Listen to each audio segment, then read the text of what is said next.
കൊട്ടാരക്കര മീഡിയയുടെ പ്രേക്ഷകർക്ക് ആദ്യം തന്നെ ഓണാശംസകൾ നേരുന്നു. ഒരുമയുടെയും ഒത്തുചേരലിന്റെയും പ്രതീക്ഷയുടെയും തിരുവോണം പുലർന്നിരിക്കുകയാണ്. ലോകമെമ്പാടുമുള്ള മലയാളികൾ ഇന്ന് തിരുവോണം ആഘോഷിക്കും. മാവേലി മന്നന്റെ വരവിനായി കാത്ത് പരസ്പരം സ്നേഹം പങ്കിട്ട് മലയാളി ആഘോഷം ആരവമാക്കുന്ന ദിവസമാണിന്ന്. കാലം എത്ര മാറിയാലും ഓണം മലയാളികളുടെ ജീവിതത്തിൽ എന്നും മാറ്റുകുറയാതെ തന്നെ കാണും. ഉത്രാടനാളിലെ ഒരുക്കങ്ങൾ പൂർണ്ണതയിലേക്ക് എത്തുന്ന ദിവസം കൂടിയാണ് തിരുവോണം. അത്തം പുലർന്ന 10-ാം ദിനം മലയാളികൾ ഒന്നാകെ തിരുവോണത്തെ വരവേൽക്കും. പ്രജകളെ കാണാനെത്തുന്ന മഹാബലി തമ്പുരാൻ ഒരാണ്ടത്തേക്കുള്ള കരുതൽ സമ്മാനിച്ച് മടങ്ങുന്ന മുഹൂർത്തത്തിനായി മലയാളികൾ എല്ലാ ഒരുക്കങ്ങളും തിരുവോണത്തിന് പൂർത്തിയാക്കിയിരിക്കും. സദ്യവട്ടത്തിനായി കാലേ കൂട്ടി കരുതിയ വിഭവങ്ങൾ അടുക്കളയിൽ പാകമാകും. കാലം എത്ര മാറിയാലും മാറ്റി നിർത്താനാവാത്ത ഒരുപാട് ശീലങ്ങളുണ്ട് തിരുവോണത്തിന്. സദ്യവട്ടം കഴിഞ്ഞാൽ പിന്നെ വിനോദങ്ങളുടെ നേരമാണ്.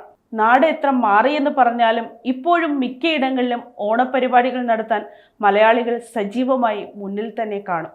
തിരക്കുകളൊക്കെ ആഘോഷത്തിമിർപ്പിനായി മലയാളികൾ മാറ്റിവെച്ചിരിക്കും. മലയാള നാടിന്റെ സ്നേഹവും ചന്തവും എല്ലാം എന്നും തിരികെ കൊണ്ടുവരുന്ന ഒന്നുകൂടിയാണ് മലയാളികൾക്ക് ഓണമെന്ന പ്രതീക്ഷ.